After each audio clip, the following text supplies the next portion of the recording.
Welcome back to the channel. Thank you for clicking on the video. This is another review for Love and Marriage Huntsville season 2. It'll be right. I think the name of the episode is like Martelling It Like It Is or some bullshit like that. I mean, yeah, let's just get into it. Anyway, so we start out with Marceau and Maurice. They are driving to this property. They're on this like vacant lot. I believe they said it was 10 acres. Family owned. The family bought this piece of land and they're gonna call it Scott Manor, and they want to, listen, this is giving compound realness. It's giving Jonestown realness, because ain't nobody trying to live on no compound with the whole family. But anyway, they want to build their houses on the land, businesses. It's going to be a whole little tight-knit community just for the Scott family. But both of them brought their sons. So Maurice brought, what's his son's name? I can't remember what they was calling him. It ain't Momo. That's my cousin nickname. And his name is Maurice. But I don't remember what they were calling that little boy. But anyway, they got his son, and then they have Marceau's son, MJ. They done brought them out there, to show them a little bit of work ethic, show them the value of hard work and how important it is to have generational wealth. They're just basically showing them, bringing them along for the ride, which is, we love to see it. That's what most dads should be doing. That's what most moms should be doing. Most parents with some resources, with some means, you need to be teaching your kids the exact same thing. You need to be showing them the trade. You need to be showing them what's up. So that they can grow up to be self-sufficient and, carry on the generational wealth, so it don't stop right there with them. But, they send the boys away, so they can chit chat and film the scene. We always got to, we gonna start one way and then we got to send the kids on their way so that we can wrap up this scene. But they're there talking about, building the houses on the land. And Marceau, of course, asked Maurice, so how is Kimmie gonna feel about this? And Kimmie has already told him no. And he's like, it ain't gonna be easy to get Kimmie on board, because she's already told me no. But I'll talk to her anyway. Then we see Melody. She's meeting with Destiny at this new home. Destiny is a realtor. And I think they said that last time. I want to say they led with that she's a realtor. I can't remember. But anyway, she is showing Melody this property. It's a very nice home, very dated, very late, but nice nonetheless. Very nice nonetheless. I ain't like them stairs. It's a few things in that house. I was like, what year is it? Damn, them people ain't do no upgrades before they tried to sell the house. But anyway, she's showing her the house, of course, and after they do the house tour, they're standing there talking about, Martel. And, Melody is just filling her in on all this BS that Martel is putting her through, with him wanting custody and all of that. And Destiny finally tells her that Martel dropped by her house. And so she tells her about the conversation or whatever. And Melody's not surprised. She's just like, he on tour. Because he done went to everybody to try to gain some type of sympathy for what he's done. He's trying to throw her under the bus. Destiny told her, that he's throwing out there that she was the one that cheated first. And that's the reason why he cheating and this, that, and the third. And Melody's just, she ain't here for none of that. But she just, of course, lets Destiny know, don't be listening to nothing Martel talking about. Destiny done lost respect for her friend, because after hearing that he's trying to get full custody, she's just like, no, that's, you on some BS right there. That I can't get behind, because why you trying to take them kids from their mama? Like, how much she loves her kids, how much she, cares for her children. She's a doting mom. So Yeah, no, that ain't gonna work, and that's low. That's real low, even for Martel. Um, Tisha, she goes over to Kimmie's house, and they gonna sit outside and have a chit chat. She gonna go over there and try to convince try to convince Kimmie to move over onto the compound to Scott Manor.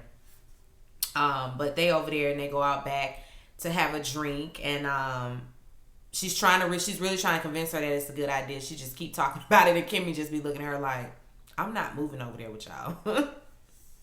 Like we like our love, we like our community that we're in. I love my home. And that's her home, by the way. That's Kimmie's house that she bought. So of course, she ain't trying to give it up. No, to go and live up under y'all. No, we're not doing that. Tisha tells Kimmie about Martel's visit, him popping up. And Kimmie's just like, okay, so how do you guys feel now? She's like, well, I mean, that was more so Marceau and Martel's beef, so they've worked it out. They've come to an agreement. I guess they're not really starting over, but we treading lightly. Kimmie is just like, well, if they can make up, if they can work it out, then you and Melody should be able to do the same. And of course, Tisha, she's a mean girl. Melody is a mean girl. I've told you that. She's just on some. She ain't trying to hear nothing Melody got to say. It's all Melody. Melody's a mean girl. No. Yeah, Melody might have been the mean girl in the past, because she was miserable going through whatever she was dealing with Martel. So she had misplaced anger. Melody, that is. But Tisha's very passive aggressive.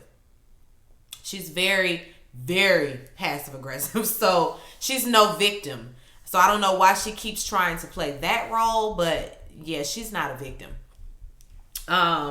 She telling Kimmie that she, I just want to know that you're gonna have my back. I just want to know that you're loyal, that you're loyal to me, that you're loyal to Tisha. I just gotta know that. And Kimmie just be looking at her like, now, when did I ever give you the inclination that you was gonna tell me who to associate with and who not to associate with? Like, I didn't even know my loyalty was in question, because I ain't been nothing but loyal to you.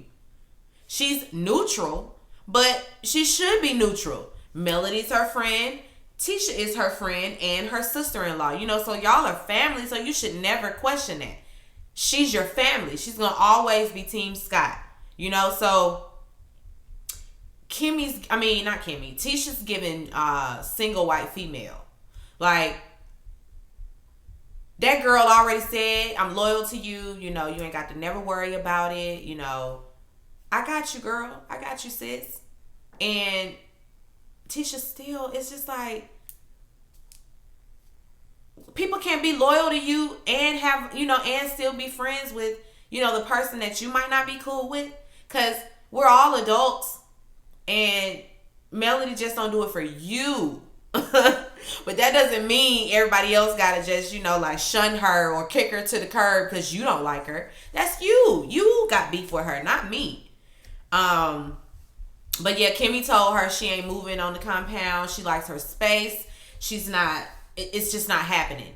Tisha's on some, but I mean, it can be like the community just like this. We could, set up ground rules, hey, no visitors on these days or this certain time. And Kimmie's like, no, I'm not setting up no boundaries, no rules, no none of that, because I'm not going. Me and Maurice will not be doing that. But you guys have a good time with it. Melody, she's packing up, her some last minute stuff, packing up some suitcases at the old house. She's moving everything to the new house, and her mom drops by while she's in there, packing up. Mama is just completely beside herself when it comes to her daughter and this divorce. Melody, is just talking to her, and she's like, do you know Martel, had the nerve to say to me that he would have thought that I would have talked to some older, he thought that I would have ran past the old lady sitting under the tree, and they were supposed to be telling Melody, this is just how it is. Men cheat, you got to be able to let your man cheat in peace and in private. And it's like, Melody says to him, well, I thought that you would have talked to, the older men in the community. And of course he said he has. And they done told him, you should be getting contracts signed. Don't be fooling around with the girl that ain't got nothing to lose. Keep your side chick over there and your wife over here. Don't never let their paths cross. You got to be smart, cheat smart. And I believe all of that. In the South, of course, that's what they were telling him. Of course, that's what they were telling him. And of course, that's what some women tell other women. Girl, let that man cheat in peace. No.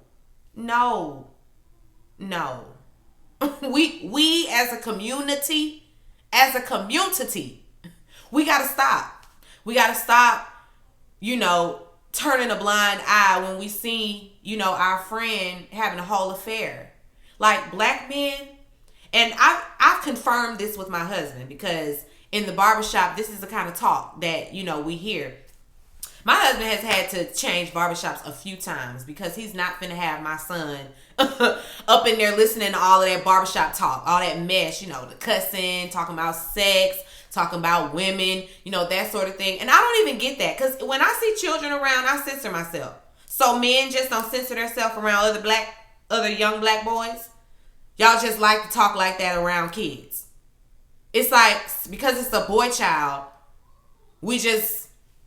it is what it is. They need to learn it anyway. Don't be teaching my 4-year-old, my 5-year-old, my 6-year-old, that cheating on women is acceptable as long as she don't know about it. As long as she don't never find out about it. Like, Martel be on some, I come home every night. Nigga, that's your house. You better come home every night. Where else you sleeping? If you sleeping elsewhere, we got problems. So, I don't get it. I don't get him.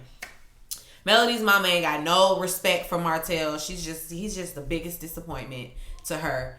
And that's to understand. He's a huge disappointment. Like, the sorriest excuse for a man. Martel meets with his business partner. They're developing some type of property, and they have, they have this, I guess they would be investors. I don't know, but anyway, they're working with these people, and Martel is the face of it all, and friend is basically like, listen, them people done dropped you. They don't want to work with you, in lieu of these recent, indiscretions and all of your personal business out in the streets. It has spilled over into the business. And so they don't want to do business with you anymore. You're no longer the face. This is all bad. You done up the thing. And Martel, of course, because he, like, accountability, he don't know that word. He ain't never heard that word. He don't subscribe to accountability. It's everybody else, and my fault. But Melody cheated on me. And everybody just be looking at him like, what, sir? You the one had this girlfriend for 5 years and now she's pregnant. Not Melody. Like, if Melody was cheating from the beginning, why you didn't say that? You just now talking about Melody been cheating. We don't believe you. We don't believe you. We need more people. We don't believe you. He's crazy. But anyway, he talking to that friend and he's not holding himself accountable. Of course, like I said, the first thing out his mouth is what Melody did. And the friend is just like, really? Like, no. You created this mess. You set all of this in motion. Martel and his business partner are hashing all of that out. And when business partner tries to hold him accountable, Martel, basically is like, throws back up in his face and throws the man under the bus. Well, what about when you cheated on your wife? Did y'all do what happened when you cheated on your wife? And friend is like, we worked through that. Like, I didn't know you was going to just throw all my business out on the TV. But me and my wife worked through that. She forgave me and we've never had that issue again. Like, you don't really try to drag him down with you. We ain't talking about him. We don't even know him. We know Martel Holt has been cheating on his wife for the last 5 years. This man, Chris, whatever his last name is, we don't know him. So all of that was unnecessary. It was petty. And that just shows, how much of a sociopath that he is. I hate Martel. And I don't use that word because, hate is strong. And yeah, that's the emotion that I feel every time I look at him. Like I get hot all over my body. I'm just infuriated every time he's on my screen. I hate Martel, y'all. I really do. Like with a passion. I loathe him entirely. Anyway. Hold on. Let me get my spot. Yeah, because Martel trying to change the narrative. He thinks that he can flip things. He's trying to get control of the narrative, he said. So he thinks that, all of this is fixable and that, he can work things out with these, with this company, so that they'll, be more inclined to work with him. He feel like he can make it happen. Whatever. Marceau and Tisha are at their office and I'm gonna just skip. I'm skipping all the way to I'm skipping all the way to Wanda. They in there chit chatting, talking, whatever. She tells him and fills him in on her conversation with Kimmie and how she felt about Kimmie's loyalty, blah blah blah blah blah. Because all of that is so elementary school. It's so childish and petty for her to even be this up in arms over Kimmie, being friends with Melody and not subscribe, not jumping on that we hate Melody bandwagon. Like Kimmie's not on that. Anyway, they're talking and Wanda come walking and the music. They had the church organs going for Wanda's scene when she's stepping on the scene. And so Wanda come in there talking about she had to go to her bank because Marceau like, what? Why are you here? She said she had to go to her bank, but she's here for the mess. They called production. Production called her and, let her know, Wanda, be over to the place at about 1:00 in the afternoon. And this is what you're talking about. This is what the scene gonna be about. So she coming there, of course. So, yeah, I had to go to my bank. Y'all heard about Melody and Martel. And, of course, Tisha, she's staying out of it. That's not my business. I'm staying out of it. I don't have nothing to say about that. Marceau says, Wanda, do you ever think about the fact, do you ever think that you just, you kind of messy? Wanda say, no. I ain't messy. I'm nosy, though. I'm nosy. I am nosy, but I ain't messy. No, you messy and you nosy. You all of that. And it's okay because we love it. She got to bring, somebody got to bring the mess. So why not Wanda? Wanda, she feel bad for Melody. She tell Marceau, I just know you better not never do that to her. And she tells us that she got a new man, all while wearing her wedding ring. And Marceau like, but you still got your wedding ring on. New man. You still got your wedding ring on. Aren't you married? And she's like, yeah, I am married. Yes. But me and my husband been separated for 5 years. So no, that she ain't married. She need to take the ring off though. Take that ring off. You know how it is. I think I got a cousin that's still married to his wife, but I don't think they together no more. I don't think they live together. I don't think they together no more, but they still married. Still legally married, but you know how that is. It's a hassle. It's cheaper to keep her. That's what they said. So that's why people be staying married. But leave Wanda alone, Marceau. He trying to judge her and everything, talking about she need to stop sinning. What? Marceau. Anyway, Kimmie, she drops by her and Maurice's office space. They're, opening up a new office space where he can practice his law, where the boys can come and do some work. it's the office space for everybody. And when she gets there, she sees how fancy it is. You know, she's like, okay, so what about the budget? Like, these gold letters don't look like they was within budget. And Maurice basically is like, listen, I want what I want, and that's just that. This is my office space, and I need for it to be a lot more, I need for it to be a lot better than Marceau. So, like, they competing for the best office space. I don't know, but Maurice say he ain't taking nothing back, and that's just that. They stand there and talk about, because he has to bring up Scott Manor again, and, he's like, well, the first time I brought it up, I kind of didn't get it. She's like, oh, you got a response? I said no. I definitely gave you a response, and it was no. I'm not moving on no compound with your family.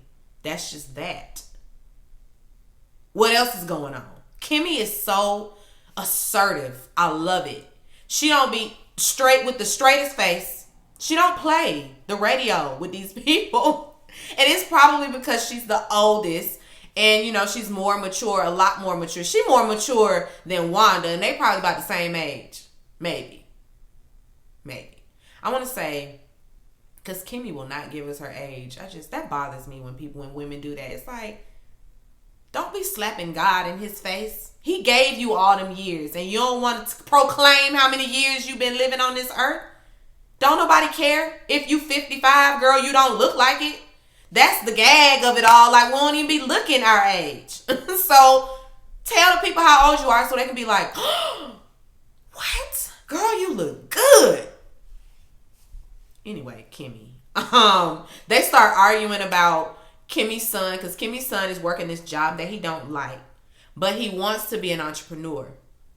And, Maurice is on that. Maurice is an entrepreneur, so Maurice is always, pushing that on him.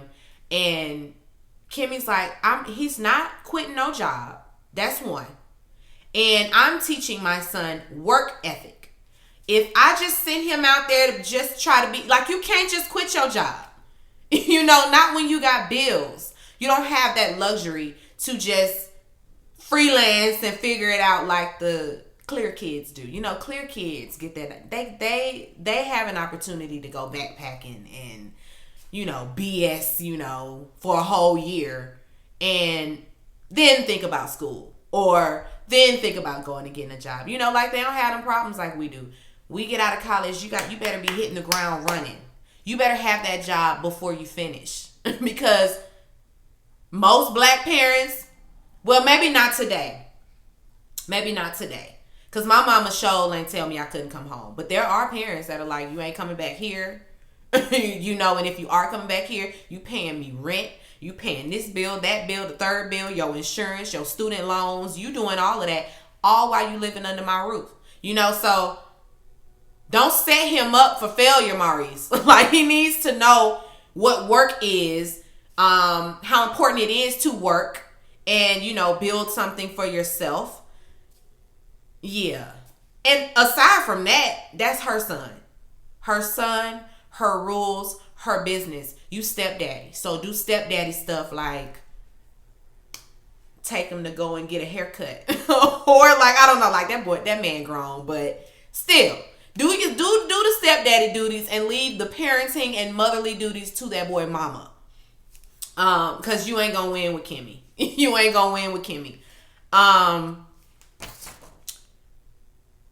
Melody, she at the house with the baby. She's all moved in.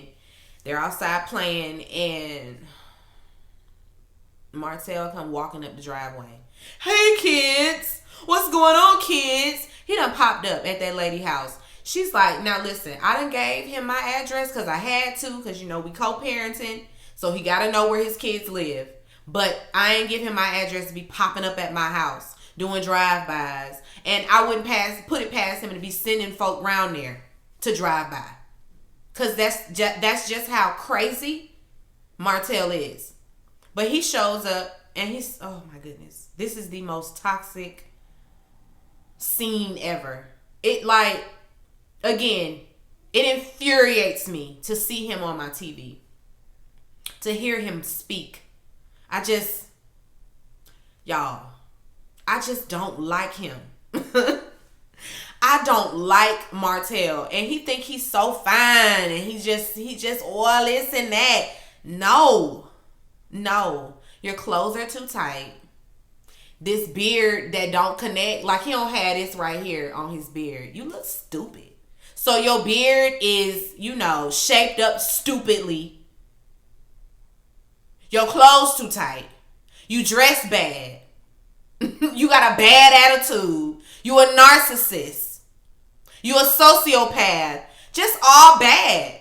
Walking red flag. When he come around, I don't want to see it. I don't like Martel. But anyway, he done pulled up on that lady, popped up on her, talking about, these my kids, and ain't nobody finna have my kids in the same city as me, and I don't see them. Nigga, is it your week? Is it your week? You just had them. And she's like, listen, this is my 2 weeks. Actually, I get 3 weeks and you get 2, because when I try to give them to you, you don't want them back. And he tried to, refute that, but knew he couldn't, because it's probably the truth. So he kind of just backed out of that. He starts that, you cheated, you did this, and you did that. And Melody's like, you know what? Let me gather up my children. Because I'm going in the house. I ain't finna film with this fool. I'm about to slap him across the face if he called me a cheater one more time. She's like, when was I cheating on you now? If I'm dibbling and dabbling now, that's because we done. We are through. So yes, I'm dating someone now, but I ain't never cheated on you. Then he throws out there what she hasn't been doing. He loves to do that. She don't take care of things in the bedroom. He likes to allude that she's a lazy screw. And Melody was flat out like, listen, I don't suck dick. I don't want to suck yours, period. I'm over that. And men need to realize when you ain't doing what you supposed to do, you're not getting that. Don't no woman want to get on her knees for no man like Martel. Ain't no way in hell. Girl, I'm with you. I'm with you, Melody. I'm with you. That would have stopped happening a long time ago. And I guess it did. Because he said, you don't do the things you used to do. So this is all about you not getting no head. I don't understand. I don't understand. Make me understand. I don't understand, y'all. I don't understand. It's all her. You ain't do this. You ain't screwing me right. You ain't screwing me all the time like I want you to. You ain't giving head. You ain't doing none of that. So I had to go find it from the next girl. And when Arian get tired of your sorry ass, she gonna stop giving you head too. Because that's a treat. Okay? It's a treat. And you ain't getting no treats when you ain't acting right. Niggas. Like, I hate Martel. Lord, please help me with this, because I can't have no hate in my heart for one of your children's. Is he one of God's children? Because Martel don't act like he know God. He don't act like he know God at all. Anyway, that's really where it goes out. That's where it ends out, with him gaslighting her like he always does. She just can't take it. She can't take none of that. Production has to, intervene and step in, because that gaslighting, that's something else. That is enough to, it don't make me go crazy when, because I've been gaslighting in the past, but it don't make me go crazy. It does make me more and more and more angry. Because you lying and I know you lying. But for these cameras, you really gonna keep it up. Okay. She sent him on back down the driveway though, and that's the last we see of him. Martel is nuts. He, and all season, this is what he gonna be giving. So I'm gonna have to sage and I'm gonna have to sage and say a prayer and all of that before I watch it and afterwards, because the amount of anger that I have within me after looking at this man on TV behave the way that he does and treat this woman the way that he does. Like, she's the mother of your kids. Why are you acting like this? What is wrong with him? My husband thinks that, these are Martel's daddy issues, the childhood trauma that we are dealing with. I don't care nothing about none of that. It's plenty of people that have gone through life without their mother or their father, or their mother and their father, and they're not out here like Martel. So I don't want to hear that no more. I don't know, y'all. I don't know y'all, but Martel Holt is a piece of work. He is a piece of work. And I hate that. I wish they ain't have no kids. I really do, because these children are going to grow up and see all of this. Now, if they haven't already, you know, witnessed some of this and, you know, what people have to say about their dad, what their dad has done to their mother, like, I'm sure they know a little bit. They got 4 kids. I don't know how old his son is, and this is even worse for him. He's the only boy child, you know, and he witnessing his daddy do all of this to his mama. His oldest, I think, is their daughter. She another one. Seeing all of this happen to her mother. I know them 2 oldest kids, I know they be all over the internet seeing all of this. I know they do. Anyway, that was it. Be sure to rate, comment, and subscribe to the channel. It's Call Me Busby, and I'll chat with you later. Peace and light.